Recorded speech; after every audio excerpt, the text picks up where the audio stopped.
사기가 맞겠죠? 사기를 당했는데요. 이거 내가 근데 찍고 나서 올릴지 어쩔지도 모르겠는데 친구가 유튜브나 찍어라 해가지고 그냥 한번 저는 이 집에 5년을 살았고요. 지금 이제 5년이 다 되어가고 있어요. 2년 계약하고 또 다시 재계약할 때 2년을 하고 세 번째 재계약할 때는 1년을 하면서 한두 달 정도 일찍 뺄 수 있다. 그렇게 허락을 받고 1년 재계약을 했죠. 그래서 이제 만기일이 3월인데 24년 3월이고요. 만기일이 다가와서 23년 12월 초에 제가 이제 이사를 갈 테니 집을 내놓겠다라고 부동산에 얘기를 했어요. 제가 이제 다니는 회사에 대한 성과급 부분도 있고 연봉도 오르는 부분이 있어서 대출 신청 날짜를 잘 맞춰야지 버팀목 대출을 받을 수 있더라고요. 그래서 좀 그 대출을 저리로 받으려면은 날짜 조정이 필요하니까 좀 되도록이면 집이 빨리 나갈 수 있도록 해달라. 해서 이제 집을 한 4-5팀 정도가 보러 왔는데 다 집이 깨끗하니까 하겠다고 했죠. 근데 세입자도 구해진 상황에 가계약금도 걸렸는데 집주인이 계속 재계약 사인을 안 해주러 오는 거예요. 아니, 왜 자기 돈을 주는 것도 아니고 다음 세입자가 구해져서 사인만 하면 내가 이사를 나갈 수 있는데 왜 이걸 안 해주냐. 이런 실랑이 하는 과정이 12월 말부터 계속 있었고요. 1월 초에 약속한 날에도 계약 날에도 나타나지 않아서 일주일을 더 미뤘어요. 저도 이제 나갈 집을 구해야 되니까 계속 나갈 집 계약금은 못 걸고 그러면서 집을 한 3개를 놓쳤어요. 그 추운 겨울에 집을 알아보러 다니는데.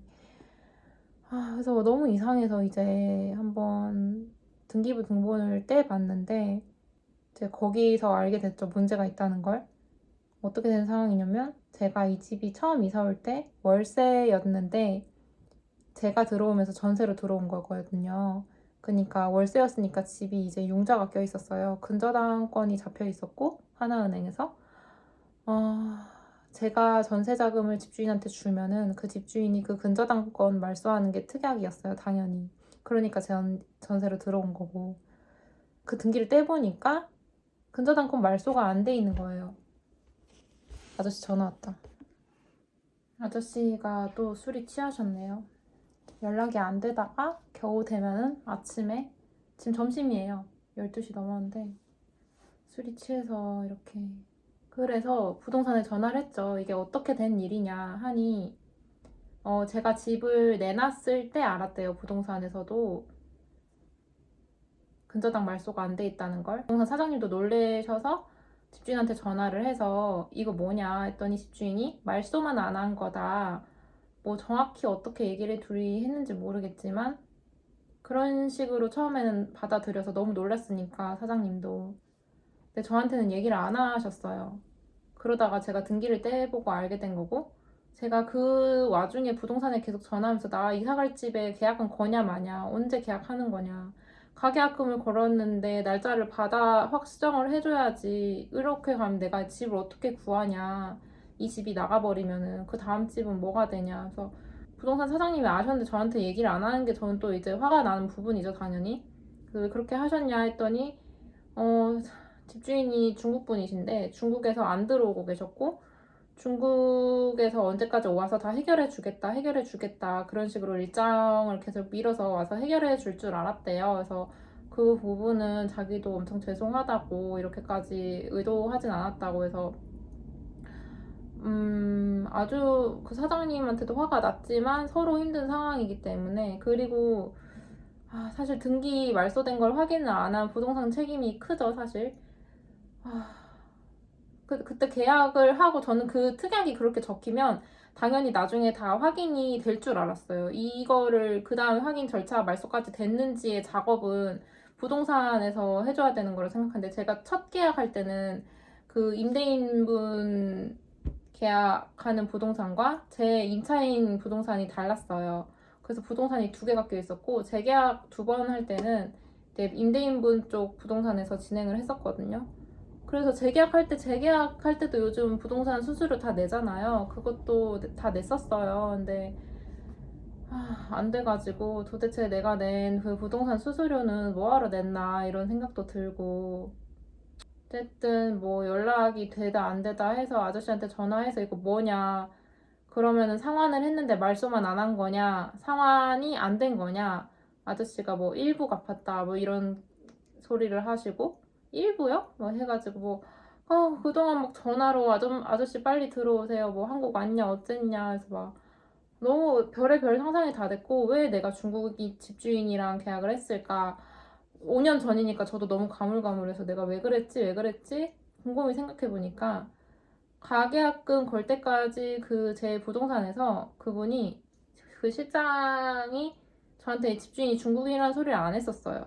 그러니까 제가 가계약을 걸었고, 계약하러 가보니까 중국 사람이었지만 이래저래 돈도 많아 보이고, 제가 전세인데 여기 담배 냄새가 너무 많이 배가지고 벽지를 새로 갈아달라고 그랬어요. 근데 그것도 막 엄청 쿨하게 100만 원 안 되면 그냥 하세요, 왜 이러게 집주인이 좋아 보이는 거예요. 그래서 그때 그 중국인이라는 리스크라는 걸 크게 인지를 못하고, 이미 가계약금도 걸려 있으니까 그냥 계약을 했죠. 어차피 그리고 너무 역주변이고 집이 너무 잘 나가니까, 어차피 난 저 사람 돈을 받는 게 아니라 다음 세입자 돈을 받아서 가는 건데, 다음 세입자가 너무 잘 구해질 환경이니 실제로도 그랬고, 그러면은 이제 보증금에 문제는 없겠다 하고 이제 그렇게 했었어요. 근데 이제 전세 사기가 이제 제가 5년 사는 동안 여기저기서 많이 일어났고, 저도 이제 보증보험을 알아보려던 찰나 친구가 이런 게 있다 들어라 했는데, 나는 뭐 그렇게까지 필요는 없을 것 같은데 그래서 막, 그래도 막 들까 찾아봤을 때 집주인이 중국인이면은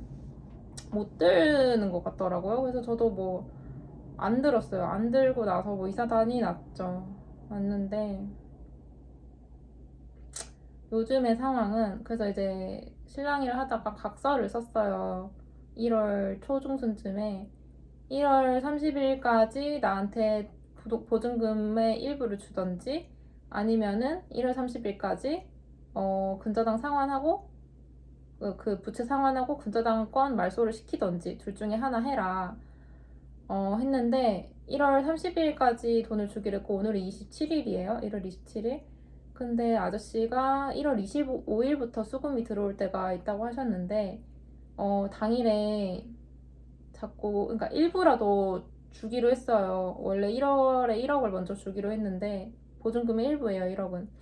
일부라도 주기로 했는데 계속 당일에 수금이 안 되네요. 오늘은 어려울 것 같아요. 그 다음날도 안 될 거예요. 이런 식으로 날짜를 흐리게 계속 얘기를 하는 거예요. 그리고 오늘이 27일인데 주말에 어느 회사가 일을 하는지 모르겠지만, 소상공인 같은 경우에는 뭐 주말에 일을 하기도 하니까 물때가 오늘 들어올 수도 있겠다라는 얘긴가 보지 하고 이제 기다렸는데, 오늘은 아침에 전화기가 꺼져 있었어요.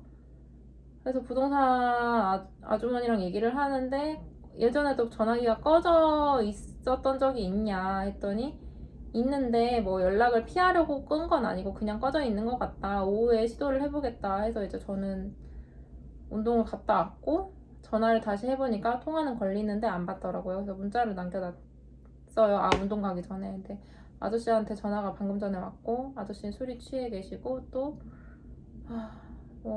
월요일에 주겠다 이런 말씀을 하셔서 주말까지 확실히 들어온 데가 있다고 했는데 안 들어왔어요 했더니, 뭐라 잘 안 들리고 월요일에 드릴게요, 어려울 것 같다고. 그래서 그러면은 술 깨고 다시 전화하셔라 이렇게. 진짜 착하지 않나요? 그리고 다시 전화를 이따 주시기로 하셨는데,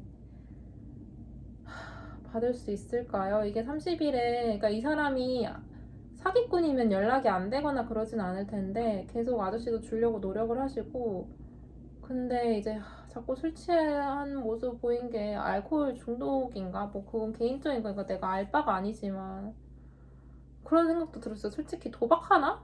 아저씨가? 그래서 이게 하루만 더 하는 게 도박 중독자 같잖아요. 그런 안 좋은 생각도 들고, 이래저래 방법을 찾아보는데, 일단 저는 보험이 없기 때문에 방법이 상당히 어렵고, 나라에서 뭐 구제해주는 절차 같은 거 대충 제가 아직은 자세히 찾아보진 않았는데, 실제로 만기가 3월이기 때문에 저는 아직 돈을 못 받은 게 아니에요. 특약이 안 지켜졌을 뿐. 그래서 저의 상황은 만기 전에 제가 취할 수 있는 상황은 부동산에 손해배상 청구 소송을 해서 받아낸다든지, 그 특약 사항이 지켜지지 않았기 때문에 임대차 계약 취소 소송을 해가지고 보증금을 만기 전에 돌려받는 거죠. 근데 뭐 돈이 있었으면 아저씨가 줬겠지. 소송을 해서 이기면 뭐해. 아저씨가 돈이 없으면 못 받는데. 그래서 저는 부동산도 왜 그랬을까 싶지만, 그냥 사람이 살다 보면은 말도 안 되는 실수를 할 때가 있기 때문에 그냥 막 서로 감정 상하게 그렇게 지금 대화를 하고 있는 상황은 아니에요. 그래서 저도 그렇게까지 가고 싶지가 않고, 너무나도 솔직히 돈을 잃은 저보다도 아주머니가 그 2달 동안 잠도 못 주무시고 되게 힘들어 보이시더라고요. 그래서 저는 주변 사람들이 저한테 멘탈이 좋다고 할 정도로, 사실 저도 처음에 너무 힘들었죠. 그리고 오늘은 살짝 힘든데 뭐 어쩌겠어요. 뭐 그렇다고 해서 뭐 죽을 수도 없고, 안 죽을 거면 잘 살아야지. 이걸 다시 벌어야지. 언제 벌지 모르겠지만 제 나이가 초중반이거든요. 이제 30대.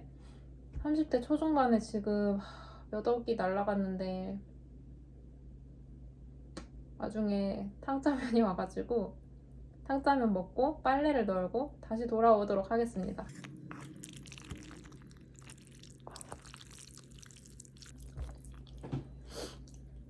어디까지 얘기했죠? 몰라. 짜장면이나 먹고 주말에는 돈 받기 그런 것 같고, 월요일에 준다고 했으니까.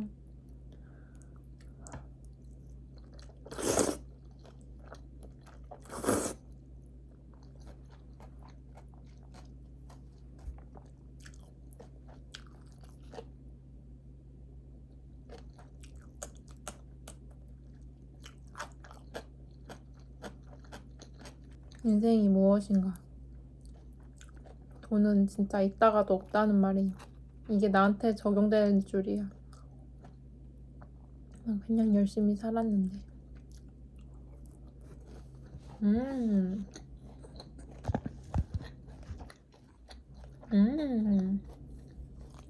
주말이지만 11시에 운동도 했고, 필라테스를 한 2달 만에 갔어요. 그리고 이불 빨래 널고, 오늘 좀 힘들어서 쉬고 싶었는데 남자친구가 자영업하는데 오늘 좀 바빠 보여서 도와주러 가려고요. 저는 주 6일, 7일을 일한답니다. 5일은 제 회사를 가고, 주말에는 약속이 없으면 대부분 남자친구를 도와주러 가요. 이렇게 사는데 사기를 당했습니다. 남자친구가 영원히 제 옆에 있어줄까요?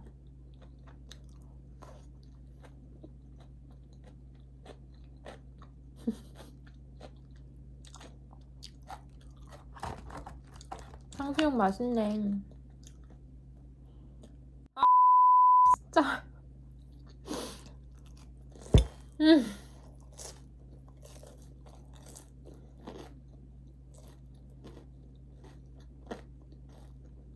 받을 돈이 있으면은 세금계산서가 있을 텐데 그걸 달라고 한 상태거든요, 오늘. 아니, 나도 참 멍청한 게, 그때 각서를 쓰고 나서 다시 문자를 보내서 어디 어디 돈 들어오냐, 회사 이름이랑 날짜랑 금액 다 알려달라. 아저씨가 술술술 다 문자로 보내줬어요. 진짜구나 했어요.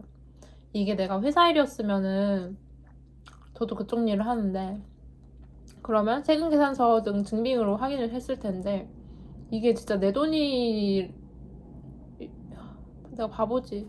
그때 세금계산서 달라고 했었을 텐데 오늘에서야 돈이 안 들어오니까 이제서야 진짜 돈 들어오는 거 맞냐, 세금계산서 달라, 증빙이든. 왜 내가 그걸 그때 생각을 안 했을까? 회사 일을 더 철저히 하는 거지 같은 노예 인생. 맛있네요. 얼굴은 뭐 까도 상관은 없는데 그래도 안 까는 게 더 편하니까.